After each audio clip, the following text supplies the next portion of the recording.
జై శ్రీరామ్. అందరికీ నమస్కారం. వెల్కమ్ టు న్యూస్ అఖండ.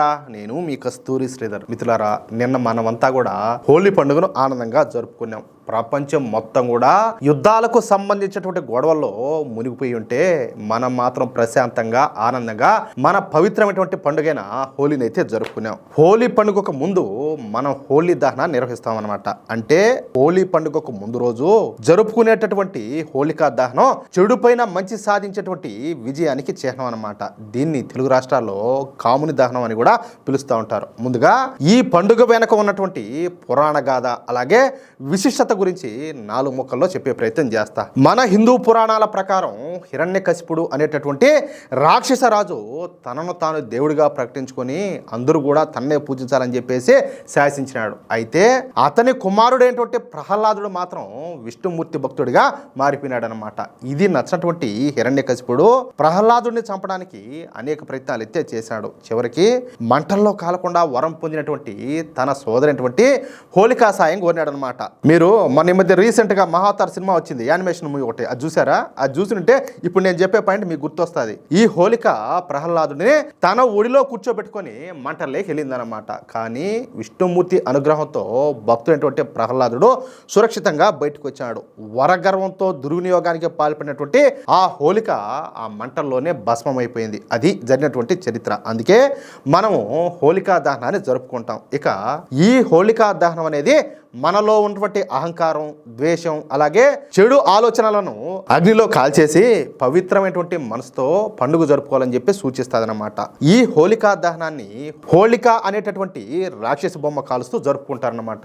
మన సనాతన ధర్మంలోని అనేక సాంప్రదాయాల ప్రకారం ఈ హోలీని చెడు పైన మంచి సాధించేటువంటి విజయంగా భావిస్తారు. దాదాపుగా భారతదేశంలోని ప్రతి ఊరిలోనూ ప్రతి వాడలోనూ ఈ హోలికా దహనాన్ని అయితే నిర్వహిస్తారనమాట. బహుశా నాకు తెలిసి మన తెలుగు రాష్ట్రాల్లో కొన్ని ప్రాంతాల్లో తక్కువ అనుకుంటా, నార్త్లో అయితే ఇంకా నెక్స్ట్ లెవెల్లో చేస్తారు. అంతేకాకుండా ఆ రోజు సాయంత్రం వీధి చివరనో లేకపోతే ఊరు కూడల్లోనో అంటే ఊరు సెంటర్లోనో ఎండుకర్రలు అలాగే పెడకలతో మంటనేసి పూజలన్నీ కూడా చేస్తారన్నమాట. దీనికి ఒక సైంటిఫిక్ రీజన్ కూడా ఉండాలి. అదేందయ్యా అంటే ఆ సమయంలో ఋతువులన్నీ కూడా మారుతూ ఉంటాయి. ఈ ఋతువుల మార్పు సమయంలో వచ్చేటటువంటి అనేక బ్యాక్టీరియాలు అలాగే క్రిములను ఈ హోలీ మంటల ద్వారా వెలువడేటటువంటి వేడి చంపుతాదన్నమాట. చూసారా, ఆ రోజుల్లోనే మన పెద్దోళ్ళు ఎంత గొప్ప ఆలోచనలు చేశారా. ఇకపోతే ఈ హోలికా దహనం మరుసటి రోజున అందరూ కూడా రంగులతో హోలీ పండుగను ఘనంగా జరుపుకుంటారన్నమాట.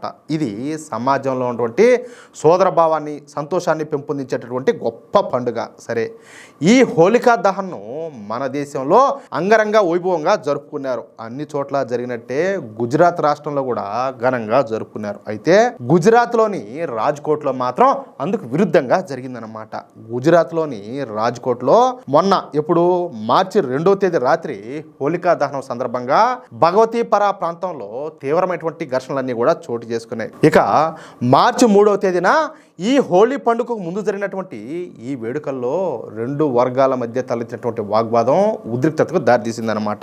ఈ భగవతీపరా ప్రాంతంలోని త్రిశూల్ చౌక్ దగ్గర హోలికా దహన కార్యక్రమం జరుగుతూ ఉంటే కొంతమంది జిహాదీగాళ్ళు ఉద్దేశపూర్వకంగా బైకుల పైన అక్కడికి వచ్చి అక్కడ జరుగుతున్నటువంటి హోలికా దహనం నుంచి వెళ్లేందుకు ప్రయత్నాలు అయితే చేశారంట. చూడండి, ప్రయత్నించడమే కాకుండా మన వాళ్ళు సరదాగా పండుగ జరుపుకుంటా ఉంటే ఈ గాలి ముండా కొడుకులు మాత్రం అక్కడికి వచ్చి బైకుల మీద స్టంట్లు చేయడం, బైకుల మీద ఈ ఫీట్లు చేయడం మొదలుపెట్టినారు. పైగా మన ఆడపిల్లలను కామెంట్లు చేశారంట, వల్గర్ కామెంట్స్. ఇంకెట్టుంటుందా?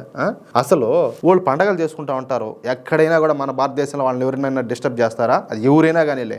ఇప్పుడు అన్ని మతస్థులు ఉంటారు, వాళ్ళు పండుగలు చేసుకుంటా ఉంటే వీలైతే మన వాళ్ళు కోఆపరేట్ చేస్తారో లేకపోతే వాళ్ళతో కలిసి సెలబ్రేట్ చేసుకుంటారు, లేకపోతే ఎవరు పాటికి వాళ్ళు ఉంటారు.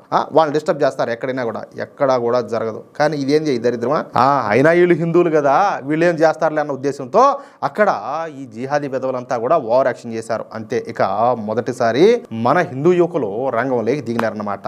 అక్కడ జరుగుతున్నటువంటి ఈ హోలీ దహనంలోని ఆ మండేటటువంటి కట్టెలు తీసుకొని ఏది కొరివి కట్టెలో అక్కడ బైక్ పైన స్టంట్లు చేస్తున్నటువంటి ఆ జిహాదీ గాళ్ళపైన ఒక్కసారిగా విరుచుకుపడినారు. ఇక ఆ మండే కట్టెలతోనే ఆ జిహాదీ జిహాదీ గ్యాంగులను ఎరగదీసినారంట. జిహాదీగాళ్లను దొరికినట్టు చెత్తగొట్టేశారు. ఈ జిహాదీగాళ్లకు సంబంధించినటువంటి బైకులు కింద పడేసి వాటిని తుక్కు చేశారు. ఇక ఈ ఘర్షణ గురించి సమాచారం అందిన వెంటనే డీసీపీ అయినటువంటి హేతల్ పటేల్ గారి నేతృత్వంలోని పోలీసు బృందం ఆ ఘటనా స్థలానికి అయితే వచ్చింది. శాంతి భద్రతలకు విఘాతం కలిగించారనే ఆరోపణలతో పోలీసులు 13 మంది యువ జిహాదీగాళ్లను అదుపులోకైతే తీసుకున్నారు. ఇకపోతే స్థానిక పెద్దలంతా కూడా జోక్యం చేసుకొని ఇరు వర్గాలను కూడా శాంతింపజేయడంతో పరిస్థితి అంతా కూడా అదుపులోకి వచ్చింది. లేకపోతే మన హిందూ యువకుల దెబ్బకు జిహాదీగాళ్ళు చిన్నప్పుడు అయిన ఉగ్గిపాలు కూడా గక్కిండు. ఊరికే కూడా కాదు, నిజంగా ఇది మన హిందువుల్లో వచ్చినటువంటి చైతన్యం అనే చెప్పుకోవచ్చు. అవునా కాదా? నేను ఇక్కడ అందరినీ గొడవలు చేయమని చెప్పడంలే, కానీ కనీసం మన ఆడపడుచులైనా మనం కాపాడుకోవాలా, వాళ్ళ గౌరవాన్ని వాళ్ళ మానాన్ని మనం కాపాడుకోవాలా లేదా? అందుకే మనకు క్షేత్రం అనేది అవసరం ఉన్నది. ఇప్పుడు మీకు కూడా తెలుసు, మనోళ్ళు మన ఎరుపుష్పముడా కొడుకులు కొంతమంది శాంతి సహనం అని చెప్పేసి బొచ్చులో మాటలన్నీ దిక్కుమాలి మాటలన్నీ కూడా చెప్పి ఇన్నాళ్ళు కూడా మన హిందువులో ఉన్నటువంటి క్షేత్రాన్ని లేకుండా చేశారు. కానీ ఇప్పుడు మన హిందూ సమాజంలో మార్పు అయితే వస్తుంది.